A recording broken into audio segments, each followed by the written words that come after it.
Buenas noches, mi Rosario del Pilar de la Cruz. Buenas noches, compañeros. En esta oportunidad, el grupo 7 se hace presente dentro de ellos estamos integrados por Antonia Inga Domínguez, Aide Luján Urrutia, Diego Quiroz Camarena, Leslie Machado Rengifo y mi persona, Julia Lozano Bravo. Vamos a tratar el tema de la endodoncia y sus principales implicancias. Le doy el pase a mi compañera Leslie. Buenas noches con todos. En esta oportunidad nosotros vamos a entrevistar a la doctora Sandra Machado, la cual es especialista de la clínica Delgado Auna. Ella es egresada de la Universidad Cayetano Heredia en su especialidad de endodoncia. Sandra, buenas noches. ¿Qué nos podrías, cuál es tu experiencia y qué nos podrías comentar acerca de la odontología, ¿no? ¿Cómo están? Buenas noches con todos. Sí, soy la doctora Sandra Machado, especialista en endodoncia. Yo soy egresada de la Universidad San Luis Gonzaga en el pregrado y he hecho el diplomado y especialidad de endodoncia en la Universidad Cayetano Heredia.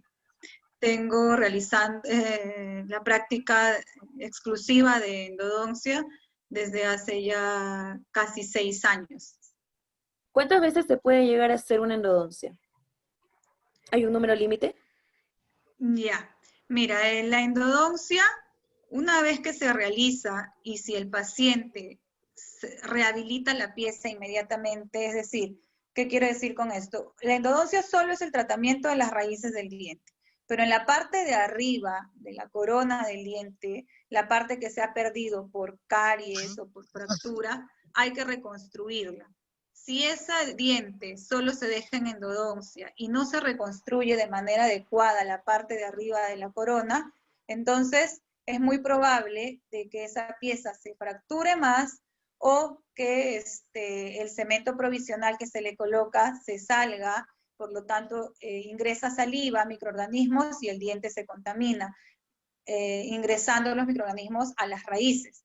Y se tendría que volver a hacer una endodoncia, lo que se llama un retratamiento de conductos.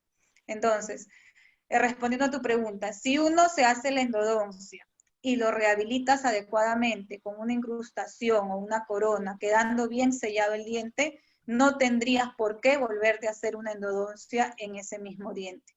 Pero si te haces la endodoncia y no lo rehabilitas, o la rehabilitación que te ponen no es la adecuada y no hay un sellado perfecto, entonces, y hay una contaminación y por ende más adelante vuelves a presentar síntomas como dolor o inflamación, habría que volver a hacer la endodoncia. El número de veces que se puede hacer, en realidad no hay un número máximo, pero al hacer ya más de 2 endodoncias en un mismo diente o 2 retratamientos, el diente cada vez se va debilitando más, porque para hacer un retratamiento hay que desgastar más las raíces del diente para poder sacar todo el material que hemos colocado dentro.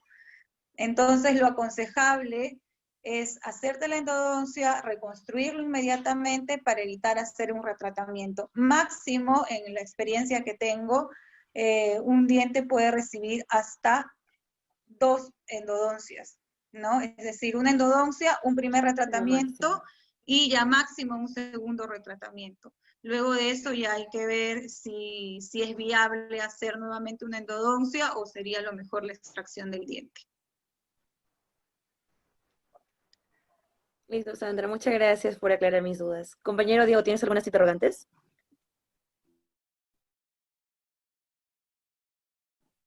Sí, hola Sandra, buenas noches.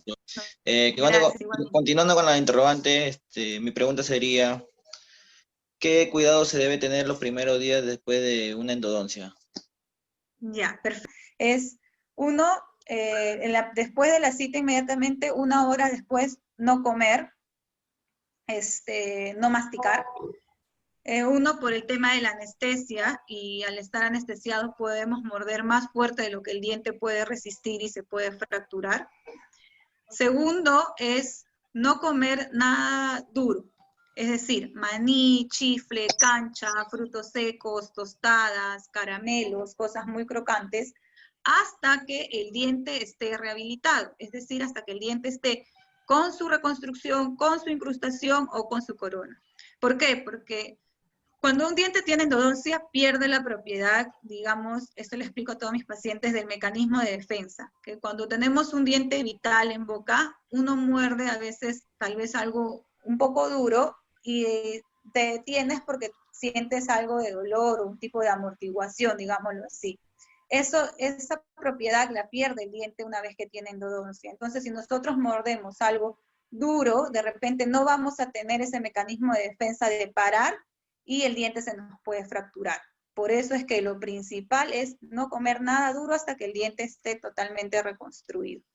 Luego de eso, no hay ninguna otra indicación, salvo que sea un diente que ha venido con una celulitis, una inflamación, que sí debería, en ese caso, guardar reposo no acercarse a lo que es el calor, no exponerse al sol o levantar algún objeto pesado. Pero en realidad el mayor porcentaje de las piezas que se hacen endodoncia, los pacientes pueden hacer su vida normal, salvo comer cosas duras. Mi siguiente pregunta sería, ¿es necesario extraerse los dientes del juicio? Ya, mira, los dientes del juicio son las terceras molares. Son los últimos dientes que nos aparecen en boca. Generalmente entre los 18, 21 años, a veces puede aparecer incluso después de los 21 años. ¿Qué pasa con estos dientes? Estos dientes, al ser los últimos en salir, son cuatro dientes del juicio, 2 arriba y 2 abajo. Al ser los últimos en salir, no encuentran a veces el espacio necesario para salir con normalidad como los demás dientes. Entonces, tienden a erupcionar o a salir en la posición en la que encuentren el espacio. Y entonces incluso muchas veces no terminan su erupción y se quedan a mitad de camino, digámoslo así. La mayoría de estos dientes salen inclinados pegándose hacia el diente del costado, o inclinados hacia el carrillo o hacia el paladar. Entonces, y al ser los últimos dientes, es muy complicado que al realizar el cepillado lleguemos hacia esa zona. Y es donde más se acumula la placa bacteriana, el cálculo dental, y son los que más producen caries. No solo en estos dientes, sino que al salir pegados o inclinados hacia la segunda molar, hacia los dientes del costado, producen muchas veces caries en el diente del costado porque no llegamos a limpiarnos bien, no llegamos incluso a pasar bien el hilo dental por esa zona. Entonces sí aconsejamos sacar los dientes del juicio, sobre todo si no han salido en una adecuada posición, es decir, de techitos y totalmente en boca. Entonces, es mejor extraerlos por una medida preventiva y por una medida de higiene, porque a la larga estos dientes nos van a traer complicaciones de caries, no solo en ellos, sino, como les repito, en los dientes del costado. Si tenemos, entonces en esos casos hay que extraerlos, ¿no? Tanto los dos de arriba como los dos de abajo. Ahora hay casos en que sí, ya personas adultas que de repente han perdido otros dientes, como la primera, segunda molar, y que la tercera molar o el diente del juicio es el único diente que les queda para poder hacer una prótesis, ahí sí no es aconsejable sacarlos, ¿no? Pero en la mayoría de los casos sí se aconseja extraer los dientes del juicio, sobre todo si están en mala posición.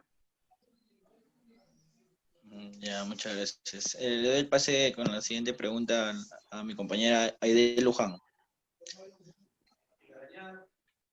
De mi parte, 2 preguntas. ¿Qué cuidados debemos de tener para no llegar a hacernos una endodoncia? Ya, mira, para evitar lo que es hacerse la endodoncia o el tratamiento de conductos, lo principal es una buena higiene.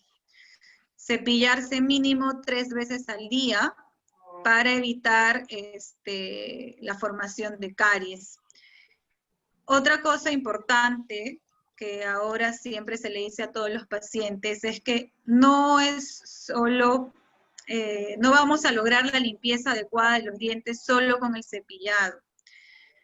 Se tiene que usar hilo dental de manera obligatoria, por lo menos 2 veces al día. Si no tenemos el tiempo de repente por el trabajo para hacerlo después del almuerzo, por lo menos en la mañana y en la noche.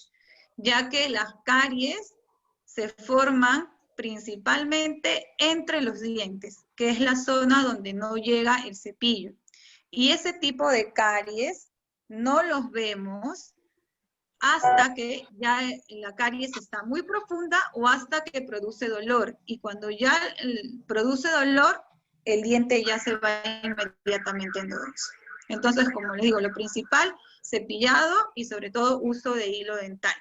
Y bueno, acudir al odontólogo por lo menos 2 veces al año para hacerse una profilaxis dental. Esa sería la manera de evitar, para evitar tener un tratamiento de conductos o endodoncia, ¿no? Gracias. Mire, y en parte, la segunda pregunta sería, ¿en qué consistirían los microimplantes? Ya, los implantes son unos tornillos, digámoslo así, de níquel titanio, que se colocan en el hueso, en la zona donde ya hemos perdido un diente. Es decir, si ya un diente se nos fracturó y la fractura llegó hasta la raíz y no hay manera de salvarlo haciendo endodoncia, o tenemos un diente con una infección muy grande y lo tenemos que sacar, entonces ahí recién recurrimos a lo que son los implantes. Ya, este implante dental, como le digo, son unos tornillitos de níquel titanio que son biocompatibles, que en la zona, que van a hacer la función de las raíces del diente. Es decir, se hace como una pequeña perforación en el hueso previo a una evaluación por el especialista y una tomografía. Se colocan estos implantes dentro del huesito que van a hacer la función de la raíz y luego a los 4 meses se coloca ya la coronita en la parte de arriba y con eso ya vamos a tener el reemplazo de un diente natural. Entonces, los implantes se aconseja colocarlos cuando ya un diente no tiene salvación a través de la endodoncia o ya lo hemos perdido tiempo atrás y tenemos un espacio que queremos cubrir para poder realizar de manera adecuada la masticación o el tema de la estética, ¿no? Gracias.